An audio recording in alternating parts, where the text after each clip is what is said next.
Ramesh Chennithala SIT കൈമാറിയ വിവരങ്ങൾക്ക് പിന്നാലെയാണ് വിദേശ വ്യവസായിയുടെ മൊഴിയും ഡി മണി എന്ന കഥാപാത്രവും ശബരിമല കൊള്ളയിലേക്ക് കടന്നു വരുന്നത്. മണിയെ തേടി ദിണ്ടിഗലിലെത്തിയ അന്വേഷണ സംഘം അമ്പരപ്പിക്കുന്ന കാഴ്ചകളാണ് അവിടെ കണ്ടത്. ഡി മണിക്ക് പിന്നിൽ ദുരൂഹതകൾ ഏറെയാണ്. ഓട്ടോ ഡ്രൈവർ മുതൽ മാധ്യമപ്രവർത്തകൻ വരെ പല വേഷങ്ങളാണ് ദിണ്ടിഗലിൽ മണിക്കുള്ളത്. നിരവധി അനധികൃത ബിസിനസ്സുകൾക്ക് ഉടമയെന്നും കണ്ടെത്തൽ വരികയാണ്. അതേസമയം ഒന്നുമേ അറിയില്ല എന്ന ഡയലോഗ് ആവർത്തിക്കുകയാണ് മണി. മാധ്യമങ്ങൾക്ക് മുന്നിൽ ആത്മഹത്യാ ഭീഷണിയും മുഴക്കുന്നുണ്ട്. மணியோட வாக்குகள் கேட்டு நோക്കാം. அதெல்லாம் கிடையவே கிடையாது. அது யாரோ ஒருத்தங்க பேர் வச்சுருக்கு, நான் என்ன தம்பி செய்கிறது சொல்லுங்கள். நான் யாரோ ஒரு பேர் வச்சுக்கிறதுக்கு இப்படி இவ்வளோ ஒரு பிரச்சனை இல்லை. நான் நீங்கள் இவ்வளோ பேட்டி எடுக்கிறதுக்குள்ள நான் பெரிய ஒருத்தர் கிடையாதுமா. நான் சாதாரண ஒரு ஃபேமிலி. எதுக்கு வராங்க என்ன? நானும் மீடியாவில் இருக்கேன். ஏட்டா எதுக்காக என்கிட்ட வராங்கன்னு தெரியல. 20 வருஷம் ஆட்டோ ஓட்டினேன், இதெல்லாம் தெரியும். 20 வருஷம் ஆட்டோ ஓட்டினேன். நான் இன்னும் பெருசாலாம் சம்பாதிக்கல. ஓகேவா? என் வாழ்க்கையை இப்போ கேள்விக்குறாக்கிட்டீங்க. இப்போ என்ன திரும்பி எப்படி சரியாகும்? நான் யாருமே தெரியாது பிரதர். எனக்கு தெரியுமான்னு கேட்க சொல்லுங்க. நீங்க விருதுநகர்ல வந்து இல்ல பிரதர், யாரும் வேணா கேட்க சொல்லுங்க பிரதர். ஸ்ரீகிருஷ்ணா தெரியுமா? இல்லையே, கேவலம் ஏவரமே நான் பண்ணது இல்லையா வரைக்கும். கோயிலுக்கு மட்டும்தான் நான் வந்திருக்கேன். அப்பா தவசத்துக்கு வந்திருக்கேன், திருவனந்தபுரத்துக்கு. அந்த ஒரு இது பண்ணுவாங்கல்ல, அங்கே வந்திருக்கேன். நான் வேறு எங்குமே வந்தது இல்லை. என்னோட ஃப்ரெண்டு அவன் என் கூட இருக்கேன், என் கூட ரெஜிஸ்டர் பார்த்துட்டு இருக்கான். எதுக்காக பண்ணுறீங்க? உங்களுக்கு என்ன வேணும்? ஒரு சாமானிய ஒரு ஆள் இல்லை பிரதர், நான் ஒரு சாமானிய ஆள். ஏடா நான் சூசைட் பண்ணி செத்துருவேன். ஏதாச்சும் கேஸ் என்னது உங்க மேல இருக்கு? செக் பண்ணுங்க. ஒரு பெட்டி கேஸ் கூட கிடையாது, எம்ஏ கிடையாது. അപ്പോൾ ഈ അന്വേഷണ സംഘത്തെ തന്ത്രപരമായി കബളിപ്പിക്കുകയാണോ മണി ചെയ്യുന്നത്? മണിക്കഥയുടെ ചുരുളഴിക്കാൻ അന്വേഷണ സംഘത്തിന്റെ അടുത്ത നീക്കം എന്ത്? പരിശോധിക്കാം. തിരുവനന്തപുരത്ത് നിന്നും ആർ അനന്തകൃഷ്ണൻ ചേരുകയാണ്. അനന്തൻ, ഇന്നിപ്പോൾ മണി പൊഴിക്കുന്നത് മുതലക്കണ്ണീരാണോ? മണി എന്ന ക്യാരക്ടറിനെ കുറിച്ച് അന്വേഷിച്ച് നീങ്ങുമ്പോൾ എന്തൊക്കെ ദുരൂഹത സ്മെല്ല് ചെയ്യുന്നുണ്ട്? എന്താണ് അന്വേഷണ സംഘത്തിൻ്റെ പ്രാഥമികമായി ദിണ്ടിഗലിലേക്ക്, ഈ സ്ഥലത്തേക്ക് എത്തുമ്പോൾ കണ്ട കാഴ്ചകളൊക്കെ അവർ അന്വേഷണ സംഘവുമായിട്ട് അനന്തൻ ആശയവിനിമയം നടത്തുമ്പോൾ അവരിൽ നിന്ന് മനസ്സിലാക്കാൻ കഴിയുന്ന കാര്യങ്ങൾ എന്താണ്? അന്വേഷണ സംഘവുമായി ബന്ധപ്പെട്ട് നമുക്ക് ലഭിക്കുന്ന വിവരം, ഇന്നലെ ആണ് നമ്മൾ ഡി മണി എന്ന് വിളിക്കുന്ന സുബ്രഹ്മണി എന്ന ഡിണ്ടിഗലിൽ അറിയപ്പെടുന്ന അവിടുത്തെ ഡിണ്ടിഗൽ മണിയെ 2 മണിക്കൂറാണ് SIT ചോദ്യം ചെയ്തത് ഇന്നലെ അയാളുടെ ഓഫീസിൽ വെച്ച്.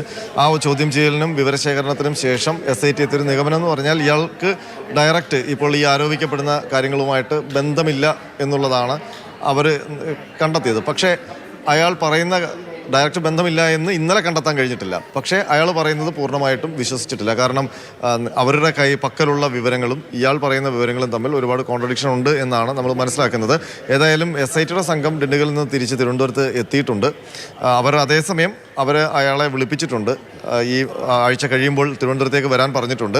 അപ്പോൾ തിരുവനന്തപുരത്തേക്ക് വരുന്നതിന് മുൻപ് തന്നെ ഇയാളെ സംബന്ധിച്ച്, ഇയാളുടെ ബിസിനസ് സംബന്ധിച്ചാണ് ഇപ്പോഴും ക്ലാരിറ്റി വരുത്തേണ്ടത്. കാരണം ഈ രഹസ്യവിവരം നൽകിയ വ്യവസായി ഇയാൾക്ക് വിഗ്രഹ കച്ചവടം ഉണ്ടെന്നാണ് പറഞ്ഞിരിക്കുന്നത്. പക്ഷേ ഡിണ്ടിഗലിൽ കണ്ട മണി എന്ന സുബ്രഹ്മണി അത്തരം കച്ചവടങ്ങളൊന്നും നടത്തുന്നില്ല എന്നാണ് SITയോട് പറഞ്ഞിരിക്കുന്നത്. മാത്രമല്ല അയാൾക്ക് ഈ വസ്തു കച്ചവടം, റിയൽ എസ്റ്റേറ്റ് ബിസിനസ്സും ഒപ്പം ഫിനാൻഷ്യൽ ഒരു സ്വകാര്യ ബാങ്കും അങ്ങനെയൊക്കെയുള്ള സംവിധാനങ്ങളാണെന്നാണ് അയാൾ പറഞ്ഞിരിക്കുന്നത്. ഡിണ്ടിഗലിലെ മണി എന്ന് പറയുന്ന വ്യക്തി അവിടുത്തെ ഒരു സാമ്രാജ്യമൊക്കെ സ്വന്തമായിട്ട് കെട്ടിപ്പൊക്കിയ ആളാണോ? അതെ, അത് മാത്രമല്ല, നമ്മളിപ്പോൾ നമ്മളുടെ മലപ്പുറം റിപ്പോർട്ടർ അരുണാണ് അവിടേക്ക് പോയത്.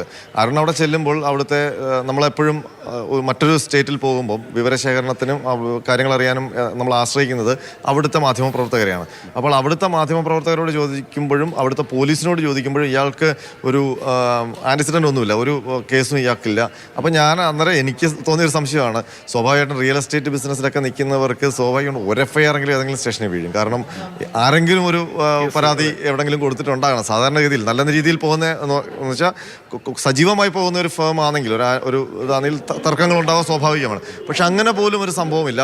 പിന്നീട് മണിയുടെ കൈകളിൽ ആയിരിക്കാം സ്വാഭാവികമായിട്ട് അങ്ങനെ സംശയിക്കാം നമുക്ക്. കാരണം അയാളെ സംബന്ധിച്ച് എല്ലാവരും പറയുന്നത് ഒരേ കാര്യമാണ്, അയാൾക്ക് ഇത്തരം ബന്ധങ്ങളൊന്നുമില്ല, അവിടെ ഡീസൻ്റായിട്ട് നടക്കുന്ന ഒരാളാണെന്ന്. പക്ഷെ നമ്മൾ അതല്ലാതെ കുറച്ച് രഹസ്യമായ അന്വേഷണം നടത്തിയപ്പോൾ ഇയാളുടെ വളർച്ചയൊക്കെ സംശയാസ്പദമാണ്. കാരണം ഒരു 6 വർഷം കൊണ്ടാണ് ഇയാൾ പെട്ടെന്ന് വളർന്നു വന്നത്. മാത്രമല്ല ഇയാളൊരു ഓട്ടോ ഡ്രൈവറായിരുന്നു, സാധാരണ നിലയിൽ നിന്ന് വന്നതാണ്. ഈ ഓട്ടോ ഡ്രൈവർക്ക് വന്ന മാറ്റം ആൾക്കാർക്ക് അറിയാം. പെട്ടെന്ന് തന്നെ പണം ഈ റിയൽ എസ്റ്റേറ്റ് മേഖലയിലേക്കൊക്കെ ഫണ്ട് ചെയ്യുന്നു. അതിനൊപ്പം തന്നെ ഇയാൾ മാധ്യമപ്രവർത്തകൻ്റെ മേലങ്കി കൂടി അണിയുന്നുണ്ട്. മാധ്യമപ്രവർത്തനത്തിൻ്റെ ഒരു പത്രത്തിൻ്റെ റിപ്പോർട്ടറാവുന്നു. അതിനുശേഷം റിപ്പോർട്ടർമാരുടെ ഒരു അസോസിയേഷൻ ഇയാൾ തന്നെ രൂപീകരിച്ച് അവരുടെ ഒരു സംഘടനയൊക്കെ ഉണ്ടാകുന്നു. അതിൻ്റെ തലപ്പത്തുമാകുന്നു. അപ്പോൾ ഇയാൾ മാധ്യമപ്രവർത്തകരെയൊക്കെ ഇയാളുടെ വലയിൽ എന്ന് വേണമെങ്കിൽ നമുക്ക് പറയാവുന്ന രീതിയിലാണ് അവിടുത്തെ സെറ്റപ്പ്.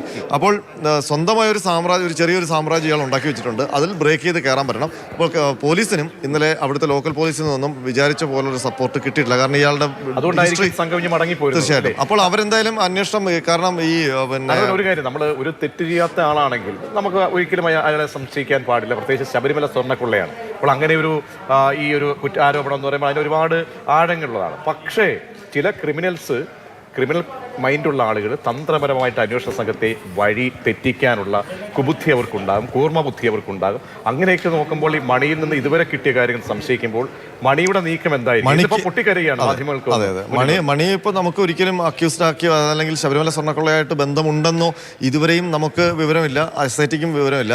പക്ഷേ മണി എന്ന് പറയുന്ന ഒരാളെക്കുറിച്ച് വിവരം കൊടുത്തൊരു രമേശ് ചെന്നിത്തല വഴിയെത്തിയ ഒരു വിദേശ വ്യവസായിയാണ്.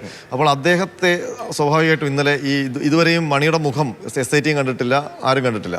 ഇന്നലെ ഡിണ്ടിഗലിൽ നിന്നാണ് ആ മുഖം കാണുന്നത്. ആ മുഖം കണ്ട പാടെ അവർ SIT ഈ വ്യവസായിയെ വിളിച്ച് ചോദിച്ചു, ഇത് തന്നെയാണോ നിങ്ങൾ ഉദ്ദേശിച്ച ആളെന്ന് ചോദിച്ചപ്പോൾ അയാൾ ഇത് തന്നെ എന്ന് പറഞ്ഞിരിക്കുന്നു. അപ്പോൾ അയാൾ പറയുന്ന മണി ഇത് തന്നെയാണ്.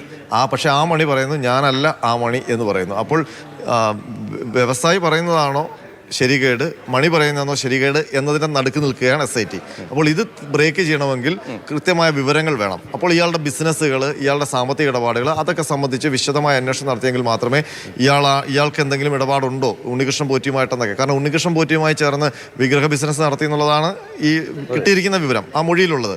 അപ്പോൾ തിരുവനന്തപുരത്ത് വന്നു. അപ്പോൾ തിരുവനന്തപുരത്ത് വന്നു എന്ന് മണി ഇപ്പോൾ പറയുന്നു. ഇന്നലെ അത് പറഞ്ഞു ശ്രീകൃഷ്ണൻ ഈ രണ്ട് ക്യാരക്ടേഴ്സിലേക്കുള്ള അന്വേഷണവും അതിലൊരു മണിയിലേക്കുള്ള ലിങ്ക്, അതിലൊക്കെയാണ് അതിലാണ് സംശയം. കാരണം ഈ മണിയെ തേടിയുള്ള അന്വേഷണത്തിലാണ് ഈ നമ്പർ അന്വേഷണ സംഘത്തിന് കിട്ടുന്നത്. ആ നമ്പർ വെച്ച് പോകുമ്പോൾ ബാലമുരുകൻ എന്ന് പറയുന്ന ഒരാളിലാണ് എത്തുന്നത്.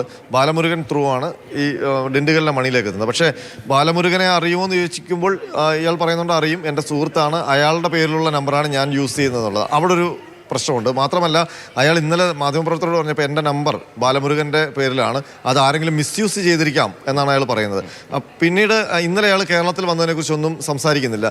ഇന്നിപ്പോൾ അയാൾ പറയുന്നു ഞാൻ ട്രിവാൻഡ്രത്ത് വന്നിട്ടുണ്ട്, ട്രിവാൻഡ്രത്ത് ശ്രീപത്മനാഭ സ്വാമി ക്ഷേത്രത്തിൽ വന്നിട്ടുണ്ട്, ശബരിമലയിലും വന്നിട്ടുണ്ട്. പക്ഷേ ശബരിമല കേരളത്തിൽ അയാൾ വന്നിരിക്കുന്നു എന്ന് ഇന്ന് മാത്രമാണ് സമ്മതിക്കുന്നത്, ഇന്നലെ സമ്മതിച്ചിട്ടില്ല. അപ്പോൾ അയാൾ കേരളത്തിൽ വന്നിട്ടുണ്ട് എന്നുള്ള കാര്യം ഉറപ്പാണ്. അതിന് എന്തിനാണ് വന്നത്, പത്മനാഭസ്വാമി ക്ഷേത്രത്തിൽ തൊഴാനാണോ, ശബരിമലയിൽ തൊഴാൻ മാത്രമാണോ, മറ്റെന്തെങ്കിലും ബിസിനസ് ആവശ്യങ്ങൾക്ക് വന്നിട്ടുണ്ടോ എന്നുള്ള കാര്യം തിരുവനന്തപുരത്തേക്ക് നോട്ടീസ് കൊടുത്ത് വിളിപ്പിച്ചിട്ടുണ്ട്. അത് മണിയും സ്ഥിരീകരിച്ചു. മണി വരുമോ, അന്വേഷണത്തോട് സഹകരിക്കുമോ, അതല്ല മറ്റെന്തെങ്കിലും നീക്കം, പ്രാദേശികമായിട്ടൊക്കെ പോലീസുകാരുമായിട്ടുള്ള ബന്ധമുണ്ട്, ഒരുപാട് നെറ്റ്വർക്കുള്ള ആളാണെന്ന് നമുക്ക് ഇപ്പോൾ പ്രാഥമികമായി ലഭിക്കുന്നത്. മറ്റെന്തെങ്കിലും നീക്കമല്ലേ പോലീസിലേക്ക് പോലീസ് എന്തായാലും ഇതിനകത്ത് വിവരശേഖരണം നടത്തും. അതിനകത്ത് ഈ പറയുന്ന കാര്യങ്ങളിൽ എന്തെങ്കിലും പ്രശ്നമുണ്ടെങ്കിൽ മണിക്ക് ഇതിനകത്ത് ഏതെങ്കിലും തരത്തിലുള്ള ലിങ്ക് കണ്ടെത്തുകയാണെങ്കിൽ അത് ഇപ്പോൾ ശബരിമല സ്വർണ്ണക്കൊള്ള ആവണമെന്നില്ല. ഇതിനകത്തെ പ്രതികളുമായി ഏതെങ്കിലും റിയൽ എസ്റ്റേറ്റ് ബന്ധം ഉണ്ടായാൽ പോലും അത് ശബരിമലയുമായിട്ട് കണക്ട് ആവും. കാരണം അവിടുന്ന് കിട്ടിയ ഈ സ്വർണം ബിസിനസ് നടത്തിയ പണമാണോ റിയൽ എസ്റ്റേറ്റിൽ കൊണ്ടുപോയത് എന്നൊക്കെയുള്ളത് അന്വേഷിക്കേണ്ടി വരും. അപ്പോൾ അങ്ങനെ എന്തെങ്കിലും കിട്ടിയാൽ മണി വന്നില്ലെങ്കിൽ കസ്റ്റഡിയിലെടുത്ത് കൊണ്ടുവരാം. പക്ഷേ ഇന്നലെ അവർ പറയുന്ന വാചകം എന്ന് പറയുന്നത് ഞങ്ങൾ ED ഒന്നും അല്ലല്ലോ, ഒരു തെളിവൊന്നും ഇല്ലാതെ ഒരാളെ പിടിച്ചുകൊണ്ട് വരാൻ എന്നുള്ളതാണ്. അപ്പോൾ കൃത്യമായ തെളിവ് അവരുടെ പക്കൽ ഇല്ലായിരുന്നു. അവരുടെ ചോദ്യങ്ങൾക്കെല്ലാം അയാൾ കൃത്യമായിട്ട് ഉത്തരം നൽകിയിട്ടുണ്ട്. ഇനി അയാളുടെ ഇൻകം ടാക്സ് രേഖകൾ, അതുപോലെ തന്നെ എന്തൊക്കെ ബിസിനസ്സാണ് അയാൾ നടത്തുന്നത് എന്നൊക്കെ കൃത്യമായി അറിഞ്ഞാൽ മാത്രമേ. ഇപ്പോൾ ഇന്നലെ അയാൾ റിയൽ എസ്റ്റേറ്റ് എന്ന് മാത്രമാണ് പറഞ്ഞത്, ഇന്നിപ്പോൾ അയാൾ ഫിനാൻസ് കൂടി ഉണ്ട് എന്ന് പറയുന്നു. നമ്മൾ അന്വേഷിച്ചപ്പോൾ അയാൾക്ക് ഓട്ടോ ബിസിനസ്സോ അങ്ങനെ എന്തൊക്കെയോ ഉണ്ടായിരുന്നു. മണി പോലെ കാര്യങ്ങൾ പറയുന്നില്ല. ഇല്ല. പക്ഷേ സ്വാഭാവികമായിട്ടും ഇനി വേറൊരു പ്രശ്നമുണ്ട്. സാധാരണഗതിയിൽ ഇപ്പോൾ അയാൾ തമിഴ്നാട്ടിൽ ഒരു ബിസിനസ്സുകാരനാണ്. ഒരു പക്ഷേ അവിടെ അത്യാവശ്യം നമ്മൾ നാടൻ ഭാഷ പറഞ്ഞ ഉടായ്പൊക്കെ കാണിച്ച് നിൽക്കുന്ന ഒരു ബിസിനസ്സുകാരനാണെങ്കിൽ പോലും ശബരിമലയായിട്ട് ബന്ധം ഉണ്ടാവണമെന്നില്ല. മനസ്സിലായില്ലേ? അപ്പോൾ ഇതിനകത്ത് ഇവർ അന്വേഷിക്കുന്ന മറ്റൊരു കാര്യം എന്ന് പറഞ്ഞാൽ ഈ വിവരം നൽകിയിരിക്കുന്ന വ്യവസായിക്ക് ഇയാളുമായിട്ട് എന്തെങ്കിലും റിയൽ എസ്റ്റേറ്റ് ബന്ധമോ തർക്കമോ അതിൻ്റെ പേരിലെങ്ങാനും ഒരു മിസ്ലീഡ് ചെയ്യാൻ വേണ്ടി തന്ന വിവരമാണോ എന്നൊക്കെ കാര്യങ്ങൾ അതും ക്രോസ് ചെക്ക് ചെയ്യുന്നുണ്ട്, എന്തായാലും ഒരു വഴിത്തിരിവ് നമുക്ക് അടുത്ത 2-3 ദിവസത്തിനുള്ളിൽ പ്രതീക്ഷിക്കാം. തീർച്ചയായിട്ടും. അതാണ് ഇപ്പോൾ ശബരിമലയുമായി ബന്ധപ്പെട്ട കേസിൽ മണിയുടെ റോള് എന്താണ്, മണിയുടെ നീക്കങ്ങൾ എന്താണ്, ഇതൊക്കെ വളരെ പ്രധാനപ്പെട്ടതാണ്. അപ്പോൾ ഈ കേസിൽ ഒരു ലീഡ് ഉണ്ടാക്കിയെടുക്കാൻ കഴിയുമോ മണിയിലൂടെ എന്ന തീവ്ര ശ്രമത്തിലാണ് ഇപ്പോൾ അന്വേഷണ സംഘം ഉള്ളത്.